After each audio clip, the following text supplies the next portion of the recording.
গোপালগঞ্জে সম্প্রতি অনুষ্ঠিত জাতীয় নাগরিক পার্টির পদযাত্রা ঘিরে সংঘটিত সহিংস ঘটনাকে কেন্দ্র করে বাংলাদেশের রাজনীতিতে নতুন করে আলোচনা সমালোচনা শুরু হয়েছে।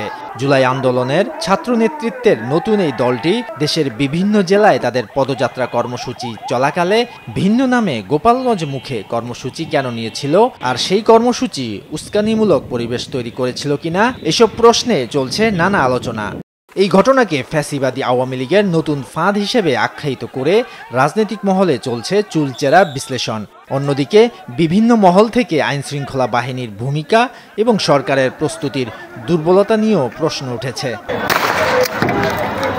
রাজনৈতিক বিশ্লেষকরা এই ঘটনাকে আসন্ন জাতীয় সংসদ নির্বাচন এবং সামগ্রিক গণতান্ত্রিক প্রক্রিয়াকে পেছানোর একটি নীল নকশা হিসেবে দেখছেন।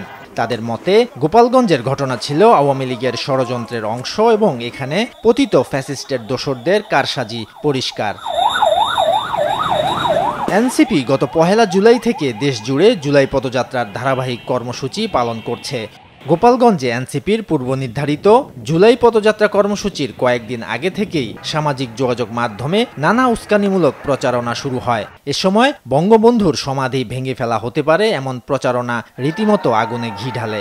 অপতথ্য ছড়িয়ে দেয়া হয় ফেসবুক সহ সামাজিক যোগাযোগ মাধ্যমে। এরই জের ধরে তলে তলে এনসিপি নেতাকর্মীদের প্রতিহতের ঘোষণাও দেয়া হয়। দুর্বৃত্তরা রাতারাতি অস্ত্রশস্ত্রে সজ্জিত হয়ে ওঠে। অথচ এর বিপরীতে সরকারের প্রস্তুতি ছিল দুর্বল। ঘটনার পর খোদ স্বরাষ্ট্র উপদেষ্টা নিজেই গোয়েন্দা তথ্যের ঘাটতির কথা স্বীকার করে নেন। সংশ্লিষ্টরা বলছেন, গত বছর ঠিক এই সময়ে ছাত্র জনতার উপর নৃশংস কায়দায় দমন অভিযান চালায় পতিত আওয়ামী লীগ সরকার। কিন্তু চলতি জুলাইয়ের চিত্র সম্পূর্ণ ভিন্ন।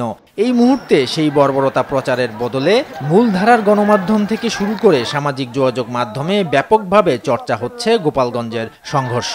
এই ঘটনায় হতাহতদের ভিকটিম সাজিয়ে ফায়দা হাসিলের তৎপরতাও দেখা যাচ্ছে। এমনকি জুলাই নৃশংসতার অনেক ভিডিও গোপালগঞ্জ সংঘর্ষ দমনের ভিডিও বলেও চালিয়ে দেয়া হচ্ছে। রাজনৈতিক বিশ্লেষকরা আরও বলছেন, গণ অভ্যুত্থানে চালানো পৈশাচিক বর্বরতা আড়াল করতেই পতিত স্বৈরাচার নতুন কৌশলে মাঠে নেমেছে। অনলাইন প্ল্যাটফর্মে ক্রমেই সোচ্চার হয়ে উঠছে পলাতক ফ্যাসিস্টের দোসররা। এমনকি আত্মগোপনে থাকা সাবেক মন্ত্রী এমপিরাও সম্প্রতি গর্ত থেকে বেরিয়ে আসতে শুরু করেছেন। তাদের কেউ কেউ ঘটনার মন গড়া ব্যাখ্যা দিয়ে এক ধরনের সহানুভূতি পেতে চাইছেন। সাম্প্রতিক ঘটনার প্রতি দৃষ্টি আকর্ষণ করা হলে জাহাঙ্গীরনগর বিশ্ববিদ্যালয়ের সাবেক অধ্যাপক রাষ্ট্রবিজ্ঞানী ডক্টর দিলারা চৌধুরী বলেন, জুলাই গণহত্যা নিয়ে এখনও আওয়ামী লীগের মধ্যে কোনো অনুশোচনা নেই। তারা রাজনৈতিক দলগুলোর মধ্যে ঝগড়া বিবাদ লাগিয়ে দিয়েছে। প্রশাসনে তাদের লোকজন এখনও বসে আছে। এনসিপির মার্চ টু গোপালগঞ্জ কর্মসূচি প্রসঙ্গে তিনি বলেন, এনসিপি তো অনুমোদন নিয়েই গিয়েছে, স্থানীয় প্রশাসন তো বলেনি আপনারা আসবেন না। তবে অনলাইন প্ল্যাটফর্মে অনেকেই প্রশ্ন তুলেছেন, পদযাত্রার মধ্যে হঠাৎ কেন মার্চ টু গোপালগঞ্জ কর্মসূচি ঘোষণা করা হলো।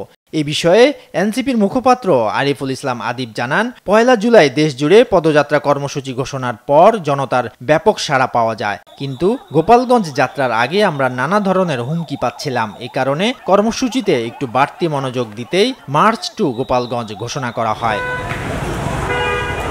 ঘটনার ইতিমধ্যে 3 সদস্যের একটি তদন্ত কমিটি গঠন করা হয়েছে। কমিটির রিপোর্ট অনুযায়ী ঘটনার দায়-দায়িত্ব নিরূপণ করা হবে।